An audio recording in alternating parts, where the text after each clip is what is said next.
नमस्कार, ATN live में आपका स्वागत है और मैं कैलाश कश्यप एक नई खबर के साथ आपके सामने हाजिर हूँ। आज हम जिस खबर पे चर्चा करेंगे उसके बारे में बता दें कि लगातार पिछले कई सालों से एटीएन लाइव शराब पे पूरी तरह से आम आदमी से और जगह जगह पे लोगों से राय लेता रहा है कि भले ही बिहार सरकार ने शराबबंदी को पूरी मुस्तैदी के साथ बिहार में लागू किया है, लेकिन इसकी ज़मीनी जो सच्चाई है वो बिल्कुल अलग है। और उसकी सच्चाई तब और ज़्यादा खुल जाती है जब एक मामला मुख्यमंत्री के जनता दरबार तक पहुंचता है। उनके सामने जो फरियादी हैं वो एक एक बात को लेकर के उनको बताते हैं कि किस तरह से वो एक शिकायत लेकर के सिवान जिले के एसपी साहब तक पहुंचे थे और वो शिकायत एसपी साहब से होते हुए थाना प्रभारी तक पहुंचा, लेकिन कार्रवाई नहीं हुई। और नतीजा ये निकला कि जिन्होंने इस पूरे मामले को उजागर करने का प्रयास किया उनकी जान खतरे में आ गई। हम बात कर रहे हैं भारतीय जनता पार्टी के पूर्व उपाध्यक्ष गौतम यादव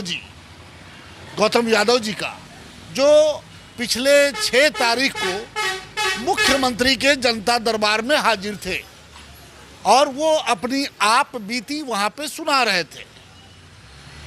उनकी आप बीती को सुन करके मुख्यमंत्री काफ़ी क्रोध में आ गए और उन्होंने जो अधिकारी हैं उनकी जमकर क्लास कर दी।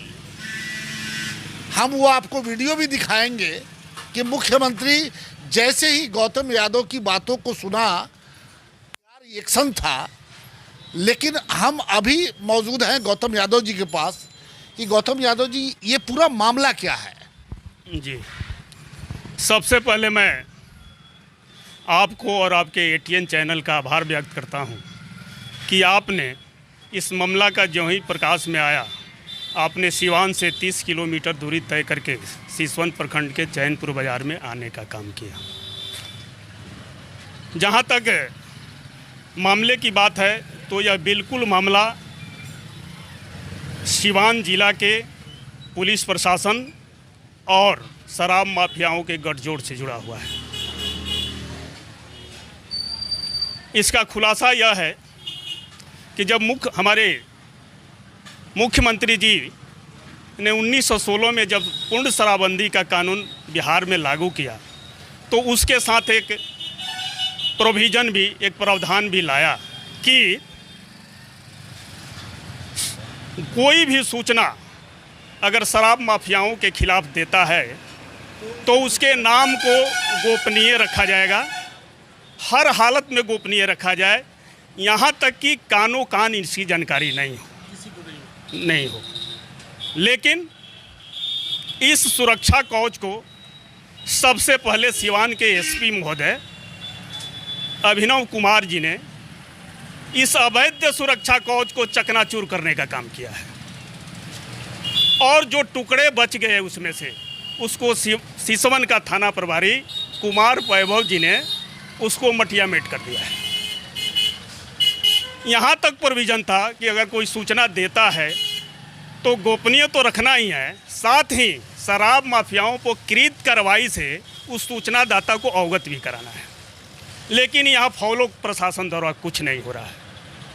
हमारी जो व्यथा है कि लगभग 10 माह पहले हम 18 नवंबर 2020 को हमने एसपी साहब को मिलने गया कि चैनपुर के आसपास कुछ शराब माफिया जो हैं अपना जाल फैलाए हुए हैं। तंत्र मंत्र के बादशाह, भारत के जाने माने सर्वश्रेष्ठ गुरु खान बंगाली, मिलेगा हर समस्या का समाधान गारंटी के साथ। मेरी बेटी की शादी के लिए बहुत से रिश्ते आते थे पर कोई न कोई अड़चन पड़ जाती थी। इसी वजह से मेरा पूरा परिवार बहुत परेशान था। बाबा जी की दुआओं से आज मेरी बेटी एक बड़े घर की बहू बनी। भटको चाहे जहां, काम होगा सिर्फ यहाँ। गृह कलेश, कर्ज मुक्ति, प्रेम विवाह, जादू टोना, पति पत्नी में अनबन, सौतन या दुश्मन से छुटकारा, विदेश यात्रा में रुकावट, फिल्मों में प्रवेश और कोर्ट कचहरी जैसी समस्याओं का समाधान। गुरु खान बंगाली, घर बैठे पाएं समाधान। अब BA, BCom, BSc और MA, MCom करें विश्व की सबसे बड़ी यूनिवर्सिटी इग्नू से। सॉल्ड असाइनमेंट और गाइड बुक्स प्राप्त करें। संपर्क करें Mahakal computers, DAV college gate के सामने, सिवान। इन पर कार्रवाई होनी चाहिए। सूचना देने के लिए गया था, न कि आवेदन। ये सूचना आपने अज्ञात लोगों के खिलाफ दिया था या नामजद कुछ किया? नामजद लोगों के खिलाफ दिया था। उन्होंने कहा कि नहीं, आप लिख कर दीजिए। संजोग से मेरे पास हमारे पार्टी का पैड था, उस पर हमने रफ लिख कर दे दिया, केवल नाम दे दिया। किसका? शराब माफियाओं, विक्रेताओं और साजिशकर्ताओं का। उन्होंने रख लिया। रखने के बाद कहा कि ठीक है, कार्रवाई हुई। लेकिन 19 तारीख को मैंने उनके मोबाइल पर एक मैसेज भी किया। उनके मोबाइल पर मैसेज किया हमने कि यही मैसेज है। मैसेज किया कि मैं गौतम यादव कल आपसे मिलकर कुछ शराब तस्करों के खिलाफ लिखित शिकायत किया हूं। मैं आशा करता हूं कि इस पर आवश्यक कार्रवाई करते हुए मेरे नाम को गोपनीय रखा जाएगा। मैसेज उन्होंने रिसीव किया, यानी ओके लिखे हैं यहाँ पर। हम आश्वस्त हो गए, कोई बात नहीं है। लेकिन हमें 30 नवंबर को ज्ञात हुआ कि यह जो आपने सूचना दिया है शराब माफियाओं के खिलाफ, वो सारा मैसेज जो है थाना प्रभारी द्वारा लीकेज कर दिया गया है। एक दौड़े दौड़े मेरे पास आया एक छोटा व्यापारी जिसका नाम उसमें है, वो मेरे पास दौड़े दौड़े आया कि आपने इस तरह का काम किया है। हम कहते दिखाओ हमने किया है, तो हम तो देखेंगे ना, हो सकता है कि मेरे नाम पर कोई दूसरा लिख दिया हो। तो घर गया, मेरे व्हाट्सएप पर जो उसके व्हाट्सएप आया था उसको मेरे व्हाट्सएप पर किया। तो हमने जब व्हाट्सएप अपना खोला तो देखा कि तो वही है पेपर जिसको हमने एसपी को दिया है। हमने पूछा कि तुम्हें कहाँ से मिला है, तो उसने कहा कि हम लोगों का जो बड़ा व्यापारी है उसको दरोगा जी बुलाए थे, सिसवन प्रभारी, और उसको ये दिए हैं इसके साथ कि तुम इन लोगों से पैसा की वसूली करो, इन लोगों के खिलाफ शिकायत आई है, फलाना आदमी ने शिकायत किया। उसको कहे कि तुम इसको फ़ोटो ले लो, तभी ना पैसा वसूली करोगे। वो फ़ोटो ले लिया, उनके सहमति से लिया, और सारे के व्हाट्सएप, सभी के व्हाट्सएप रन कर रहा है। किसका? जिसका नाम था उसने। यहाँ तक बात हुई। हमारे कहने का मतलब ये है कि हमने तो एसपी साहब को गोपनीय सूचना दिया था। गोपनीय सूचना उनके पॉकेट की चीज़ है या उनके पर्सनल डायरी की चीज़ है, तो उन्होंने पर्सनल डायरी की जगह डाक में लगा दिया, और डाक के माध्यम से वो सूचना सिसवन थाने तक आई है। हम कह रहे हैं कि एसपी ऑफिस में 50 पर्सनल हैं जो काम करते हैं, तो पहले तो सूचना एसपी के कार्यालय में एसपी द्वारा भंग हो गई। जब 50 लोग जान गए तो सूचना का बात क्या रही?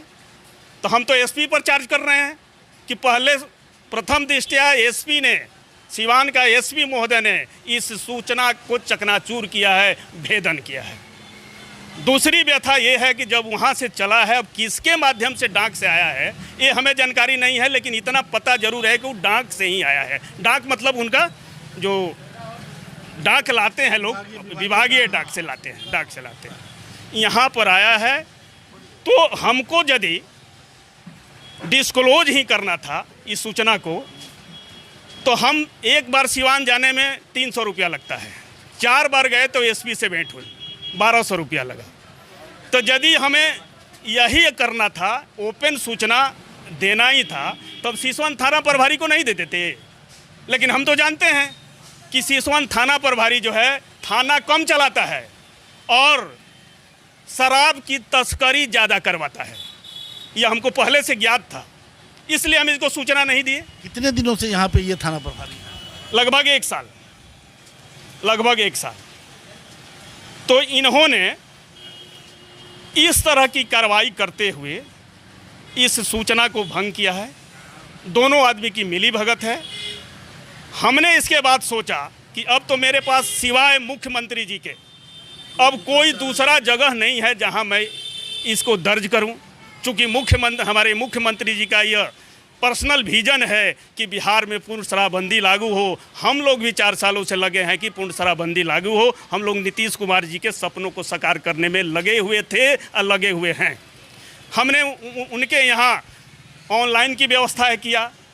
हमको बुलाया गया 6 तारीख को, जाकर हमने पूरे प्रूफ ये जो है जो आपको मैसेज देखा है और जो एसपी का जो उस पर आदेश है,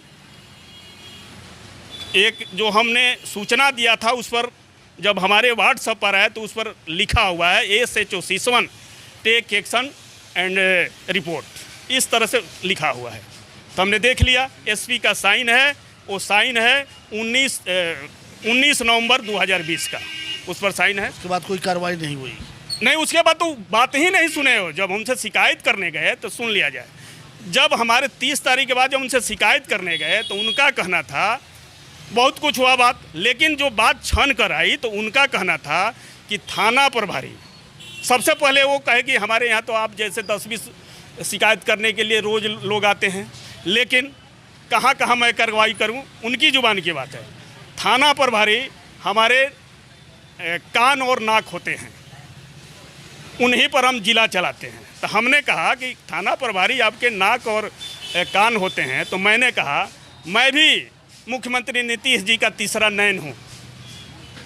मैं सीसी कैमरे की तरह निगाह लगाए हुआ हूँ कि कहाँ पर क्या हो रहा है।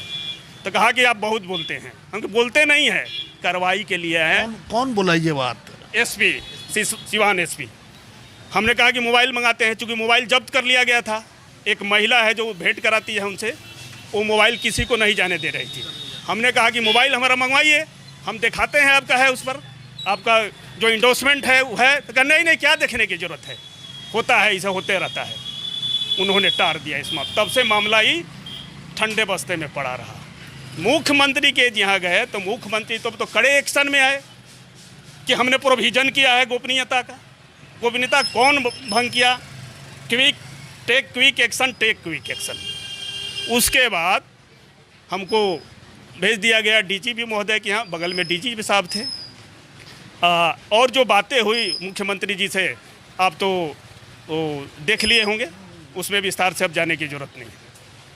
लेकिन डीजीपी के सामने जो वो उनका सेक्रेटरी हमारा आवेदन ले गया, हमको कहा कि चलिए वहाँ पर, उतने दूरी पर बैठे थे। डीजीपी ने उलट कर देखा और बुला अपने सेक्रेटरी से बोले कि एसपी सिवान को फ़ोन लगाओ। उन्होंने फ़ोन लगाया और शुरू किए कि हमारे सामने सिवान के गौतम यादव जी बैठे हुए हैं और तुम्हारा इंडोर्समेंट किया हुआ पेपर हमारे टेबल पर रखा हुआ है। यह पेपर बाहर कैसे लीकेज है, इसका जवाबदेह कौन है? तो उधर से क्या वो बोले एसपी साहब, ये तो नहीं सुन पाए हम, लेकिन उनसे लगभग 4-4.5 मिनट वार्ता हुई फ़ोन पर और हॉट टॉक हुआ इनके द्वारा। एसपी को हॉट टॉक किया।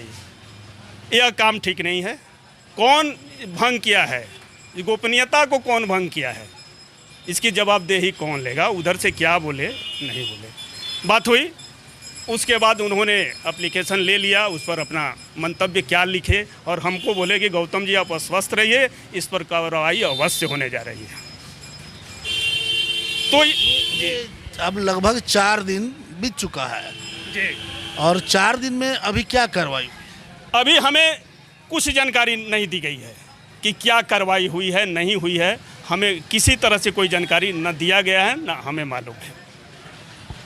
आपने देखा कि अभी गौतम यादव जी से पूरी कहानी हम समझ रहे थे, लंबी कहानी उन्होंने विस्तार से बताया।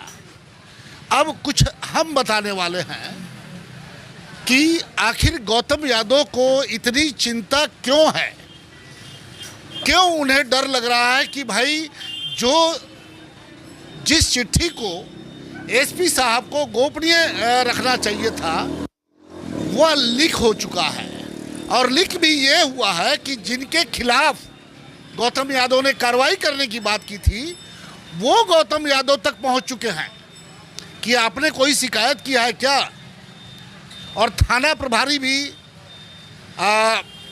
अभी 4 दिन हो चुका है, डीजीपी महोदय भी इसमें बीच में आ गए, लेकिन कार्रवाई नहीं हुई। अब इसका निचोड़ मैं आपको बताने जा रहा हूं कि वैभव कुमार जो शायद आज चैनपुर थाना के प्रभारी हैं, सिसवन थाना के प्रभारी हैं, ये कभी सिवान मुफस्सिल थाने में रहा करते थे, पोस्टेड थे वहाँ पे। और बड़का गांव, पपौर बड़का गांव का एक मामला था, शराब से जुड़ा हुआ मामला है। किसी ने फोन कर दिया उनको कि फलाने जगह पपौर में शराब बिक रहा है, और विक्रेता धड़ल्ले से, तो थाना प्रभारी महोदय कार्रवाई की जगह पे उन्होंने शराब माफिया को फोन लगा दिया। जैसे गौतम जी के पास शराब माफिया पहुंच गए, और नतीजा क्या हुआ कि चंद कुछ मिनटों में जिस बेचारे ने इस शराबबंदी को खत्म करने के लिए जो एक मुख्यमंत्री के जो बातें हैं उस पर फॉलो किया और उसने थाना को सूचना दिया, उसे दौड़ा करके गोली मार दी गई। इस पूरे मामले में शायद ये थाना प्रभारी जिनकी हम चर्चा अभी गौतम यादव जी कर रहे थे, ये सस्पेंड भी थे, शायद वही हैं। मैं शायद इसलिए बार बार कह रहा हूं कि थोड़ी जानकारी, थोड़ा सा शंका है, लेकिन हमें लगता है कि वही हैं जो मुफस्सिल सराय ओपी मुफस्सिल में थे। तो गौतम यादव को जो डर है कि उनकी जान पे भी खतरा है, और 4 दिन हो गए मुख्यमंत्री जी का दरबार में इनको गए हुए। भारतीय जनता पार्टी के एक वरिष्ठ नेता हैं, भारतीय जनता पार्टी और जदयू की सरकार है। शराबबंदी जो पिछले 2016 से लागू है, उसका सच एक बार फिर मैं गौतम यादव जी से पूछना चाहता हूं कि शराबबंदी का सच क्या है? शराबबंदी तो होना चाहिए।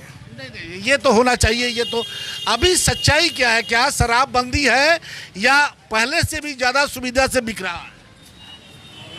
अभी जो इसका हाल चल रहा है, हमारे पुलिस प्रशासन में जो लोग हैं, अगर वो सुधर जाएं तो शराबबंदी बिल्कुल सफल हो जाएगा। तो आपको क्या लगता है कि ये सुधार होगा या होने वाला दिखाई दे रहा है? अगर हमारी सरकार इन सारे कंप्लेनों के बाद, और जगह से कंप्लेन आए होंगे, अगर इस पर पुनर्विचार करके प्रशासन को टाइट करती है अगर, और उन पर त्वरित एक्शन लेने की बात करती है संलिप्तता में पाए जाने पर, तो हर हाल में मैं समझता हूं कि संभव है कि सरकार शराबबंदी सफल होगी। ये अभी गौतम जी, पिछले हम आपको बता दें कि 2-4 महीनों की बात है कि शराब माफियाओं का इतना मनोबल बढ़ा हुआ है कि वो थाना प्रभारी को दौड़ा दौड़ा करके पीटते हैं, और कहीं कुछ कार्रवाई नहीं होती है, कोई पकड़ा नहीं जाता है। पकड़ा जाता है, एक आध छोटे लोग पकड़ लिए गए, लेकिन जिन पर कार्रवाई होनी चाहिए थी वो कार्रवाई नहीं होती। आपका कहना बिल्कुल सही है, लेकिन सरकार तक इस तरह की यदि शिकायतें पहुंचती रहेगी, जैसे यहीं का मामला है, मेरा ही मामला है, अगर इस पर बड़े अधिकारियों पर अगर एक्शन हो जाता है, तो मैं समझता हूं कि छोटे पुलिस अधिकारी हों या बड़े और पुलिस अधिकारी हों, सारे के अंदर डर तो अवश्य होगा और शराबबंदी लागू करने के लिए वे कटिबद्ध होंगे। लेकिन जब तक कार्रवाई होगी और भगवान न करें कि कुछ गलत आपके साथ हो जाए, तो इसकी जिम्मेवारी किसकी? ये बात सही आप बोल रहे हैं। कार्रवाई में अगर विलम्ब होती है तो हमारे अंदर तो असंतोष बढ़ता जा रहा है। कार्रवाई में विलम्ब होने, अगर कुछ भगवान न करे, मैं फिर बार बार कह रहा हूँ, लेकिन अगर कुछ, चूँकि आपने किसी के रोजी, वो उनका रोजगार है, वो लाखों खर्च कर सकते हैं आपकी आवाज़ को दबाने के लिए, और कहीं आपके साथ कुछ हो गया तो इसकी जिम्मेवारी किसको आप मानते हैं? तो इसकी सारी जिम्मेवारी तो हमने सरकार को ही दे दिया है, क्योंकि हमने सरकार से भेंट करके आया है। अब सरकार को सोचना है कि उनका प्रशासन कितना सुरक्षा प्रदान कर सकता है, कितनी जवाबदेही ले सकता है, वो तो सरकार के ऊपर निर्भर है। उनका आपने डीजीपी से जब बात हुई तो आपने ये बातें नहीं कहा कि हमारी चिट्ठी लीक कर दी गई, शराब माफिया तक पहुंची और वो लोग हम तक पहुंचे हुए हैं, हमारी जान को खतरा है? जी, सेम यही हमने क्वेश्चन उनके सामने एराइज किया था कि अगर अब तो लीक हो गई चिट्ठी, लेकिन इसके बाद मेरे जान माल को खतरा है। सेम क्वेश्चन हमने उनसे किया था, तो उन्होंने कहा कि सारी व्यवस्था हम कर रहे हैं। 4 दिन हो गए हैं? हाँ जी, 4 दिन हो गए। कोई व्यवस्था हुई? व्यवस्था कोई नहीं हुई अभी तक। व्यवस्था न हुई, न कार्रवाई हुई। फिर भी हमें आशा है कि सरकार जांच कर रही है आवश्यक कार्रवाई के लिए। हमको तो आशा है कि कहीं जांच चल रहा होगा, 1-2 दिन में हो सकता है कि इसका रिजल्ट आ जाए। एसपी साहब से कोई फ़ोन वगैरह आपके पास आया? कुछ नहीं, फ़ोन आया था एसडीपीओ और डीएसपी साहब का। मुख्यमंत्री से मिलने के बाद? पहले आया था ना, मुख्यमंत्री से मिलने के बाद आपके पास? उसके बाद किसी पदाधिकारी का फ़ोन नहीं आया, किसी पदाधिकारी का नहीं। आगे क्या सोचा है आपने? आगे मान लीजिए कि अभी कोई कार्रवाई नहीं हुई, आगे क्या सोचा है, कैसे रहेगा? हमारी लड़ाई तो ये रहेगी, जब लड़ाई शराब माफियाओं और शराबबंदी के पक्ष में चल रहा है तो ये तो लड़ाई रहेगी। और हमारे साथ बहुत सारे युवा जुड़ रहे हैं, बुजुर्ग जुड़ रहे हैं, सोशल मीडिया के लोग जुड़ रहे हैं। जैसे यहाँ पर आप देख रहे हैं कमलेश बाबू सामाजिक कार्यकर्ता बैठे हुए हैं, ललन यादव जी बैठे हुए हैं, राम बाबू भारती जी बैठे हुए हैं, अवधेश यादव जी बैठे हुए हैं, अवधेश मास्टर जी बैठे हुए हैं, टुनटुन यादव जी बैठे हुए हैं, बबलू सिंह जी, पप्पू पटेल वगैरह सैकड़ों, मोहन यादव, सारे लोग, सजाद अली साहब हैं, आप देखिए रहे, सारे लोग हमारे साथ रहने के लिए कटिबद्ध हैं, लड़ाई लड़ेंगे। आपने देखा कि अभी गौतम यादव जी से बातचीत हुई, सारी बातें आपके सामने है कि किस तरीके से एक गोपनीय चिट्ठी जो शिकायत की गई थी शराब माफियाओं के खिलाफ वो लीक हुई और ये बात मुख्यमंत्री तक पहुंची हुई है। 4 दिन हो गए, कोई कार्रवाई नहीं हुई। गौतम यादव जी एक सामाजिक कार्यकर्ता हैं, एक नेता हैं, और यहाँ पे डर तो इनको भी है, क्योंकि जो शराब माफिया हैं वो चाहेंगे कि भाई उनके खिलाफ कोई आवाज़ ना उठाए, लेकिन एक बढ़े हुए मनोबल के साथ। और देखिए कि ये ऐसे इस तरह से समझ में आ जाता है कि जब यहाँ पे इनसे हम बातचीत कर रहे हैं, लगभग 50 सैकड़ों लोग इनके अगल बगल बैठे हुए हैं, जिनके उनसे उनके ऊपर ये गौतम यादव जी ने इतना बड़ा कदम उठाया है, तो हम भी चाहेंगे कि जिला प्रशासन तुरंत से तुरंत इसमें कोई लेट ना करते हुए पहले तो इनकी सुरक्षा का इंतजाम करें कि इनके साथ कहीं कोई अनिष्ट ना हो जाए, और उसके बाद जिनके प्रति इन्होंने शिकायत की और वो शिकायत मुख्यमंत्री तक होते हुए डीजीपी तक पहुंची है, और जहां से उन्होंने कड़ा आश्वासन कहा है कि कड़ी से कड़ी कार्रवाई होगी, लेकिन 4 दिन बीत चुके हैं, अभी कोई कार्रवाई नहीं हुई है। और ये कहीं ना कहीं थोड़ा सा डर पैदा करता है, मन में शंका पैदा करता है कि आगे क्या होगा।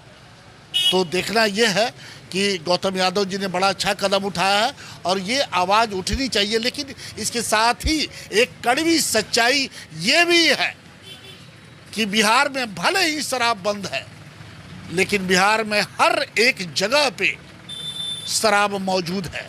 ये एक कड़वी सच्चाई। सिवान का जाना पहचाना वीआईपी एल्युमिनियम वर्कशॉप, जहां दरवाजा, खिड़की, sliding, PVC door, UPVC window सहित एल्युमिनियम का सभी कार्य किया जाता है। साथ ही प्लाई का दरवाजा भी उचित दाम पर मिलता है। हमारा पता है महादेवा शिव मंदिर के पास, सिवान। प्रोप्राइटर मोहम्मद राशिद। मोबाइल 9801112266 व 9128890066। रेडीमेड की दुनिया में सबसे किफ़ायती ब्रांड यूनाइटेड 18, जहां मिलेंगे मेंस एंड वुमेन्स कपड़ों के बेहतरीन कलेक्शन। सिर्फ 699 से 1099 तक के जींस, वहीं 499 से 799 तक के शर्ट का बेहतरीन रेंज उपलब्ध। महिलाओं के लिए 399 से 1199 तक का शानदार डिजाइनों में रेडीमेड सूट व किफायती दरों पर कुर्ती भी उपलब्ध। अब देर किस बात की, एक ही छत के नीचे सब कुछ। आज ही जमकर खरीदारी करें। यूनाइटेड 18 अस्पताल मोड़ सिवान। Mobile number 9006273666।